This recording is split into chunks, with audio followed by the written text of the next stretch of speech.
എൻ്റെ പേര് രവിചന്ദ്രൻ എന്നാണ്. ഞാൻ ബിജാപൂരിൽ നിന്ന് ആദ്യമായി ചെന്നൈയിൽ പ്രാർത്ഥനാ സമ്മേളനത്തിന് പോയിരുന്നു. ചെറുപ്പത്തിൽ എനിക്ക് പോളിയോ രോഗം ബാധിച്ചിരുന്നു. പോളിയോ രോഗം ബാധിച്ച ശേഷം എനിക്ക് ഓർമ്മയില്ലാതായി. അതിനുശേഷം താഴെ വീണ് എൻ്റെ കാല് ഫ്രാക്ചറായി. ഓപ്പറേഷന് ശേഷം ഡോക്ടറോട് ചോദിച്ചു സ്റ്റിക്ക് ഉപയോഗിച്ച് നടക്കാൻ പറ്റുമോ എന്ന്. ഡോക്ടർ പറഞ്ഞു ഇല്ല, നിന്റെ കാല് മടക്കാനാവില്ലെന്ന്. എനിക്കിപ്പോ 37 വയസ്സായി. ഈ 37 വയസ്സ് വരെ എനിക്ക് നടക്കാൻ സാധിച്ചിരുന്നില്ല. അവസാനം എനിക്ക് തോന്നി ചെന്നൈയിൽ ചെന്ന് ഡോക്ടർ പോളിനെ കൊണ്ട് പ്രാർത്ഥിച്ചാൽ എൻ്റെ കാല് ശരിയാകുമെന്ന്. അങ്ങനെ ഞാൻ ഫാമിലി ബ്ലെസ്സിംഗ് മീറ്റിംഗിൽ പങ്കെടുക്കാനായി ചെന്നു. അങ്ങനെ ഞാൻ അവിടെ ഇരിക്കുമ്പോൾ ബ്രദർ പോൾ എന്നെ വിളിച്ചു. ബ്രദർ രവിചന്ദ്രൻ, നിങ്ങളുടെ കാലിന് ലെഫ്റ്റ് ലെഗിന് ഇടത്തെ കാലിന് സ്വാധീനമില്ല. നിന്റെ കാലിപ്പോൾ ശരിയായി, എഴുന്നേറ്റ് നിൽക്കൂ എന്ന് പറഞ്ഞു. There's a person called Ravichandran. Ravichandran എന്നൊരു മനുഷ്യൻ. You have a problem in your leg. നിങ്ങളുടെ കാലുകളിൽ പ്രശ്നമുണ്ട്. But Jesus heals you. യേശു നിങ്ങളെ സൗഖ്യമാക്കും. It's a sign that God is going to take you to many places and bring healing through you, and you will testify on a platform like this that God called your name and brought you into ministry. നിങ്ങളെ അനേക സ്ഥലങ്ങളിൽ കൊണ്ടുപോയി നിങ്ങളിലൂടെ കർത്താവ് അനേകർക്ക് സൗഖ്യം കൊടുക്കുമെന്നുള്ളതിൻ്റെ അടയാളമാണിത്.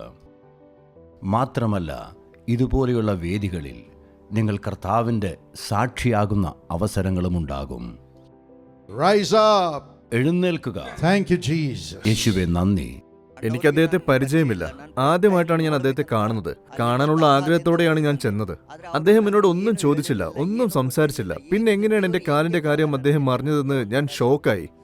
എൻ്റെ left ലെഗിന് ഫ്രാക്ചറായി, എനിക്ക് നടക്കാനാവില്ല എന്നൊന്നും ഞാൻ പറഞ്ഞിട്ടേ ഇല്ല. അന്ന് വരെ ഞാൻ എഴുന്നേറ്റ് നടക്കാൻ ശ്രമിച്ചു നോക്കിയിട്ടില്ല. അദ്ദേഹം പറഞ്ഞ ഉടൻ തന്നെ ഞാൻ എഴുന്നേറ്റ് നിന്നു. അതുപോലെ എനിക്ക് എൻ്റെ കാല് നന്നായി മടക്കാനും സാധിച്ചു.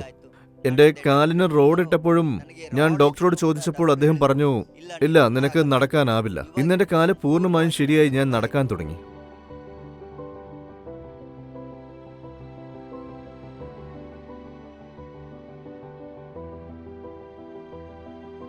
എന്നിട്ട് ബ്രദർ പറഞ്ഞു നിന്നെ മിനിസ്ട്രിയിലേക്ക് വിളിച്ചിരിക്കുന്നു. ദൈവം ഓൾറെഡി നിനക്ക് മിനിസ്ട്രിക്കുള്ള അനുഗ്രഹം തന്നിട്ടുണ്ട്. നീ അനുഗ്രഹിക്കപ്പെട്ടു. ഇനി ഒന്നിനെക്കുറിച്ചും നീ പേടിക്കേണ്ട എന്ന് പറഞ്ഞു.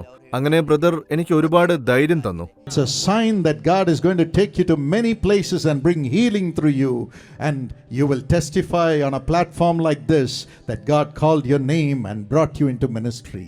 ये तो ऐसा चिन्ह है कि परमेश्वर ने ऐसी जगह पर आपका नाम लेकर आपको बुलाया है, और निश्चय परमेश्वर बहुत से लोगों में आपका उपयोग करेंगे, और परमेश्वर की सेवा के लिए परमेश्वर ने आपको बुलाया है, और आप उसकी महान रूप में सेवा करते चले जाएंगे. Rise up. എനിക്കിപ്പോൾ പരിപൂർണ സൗഖ്യം കിട്ടിയിരിക്കുന്നു. ദൈവനാമത്തിൽ സ്തോത്രം പറയുന്നു.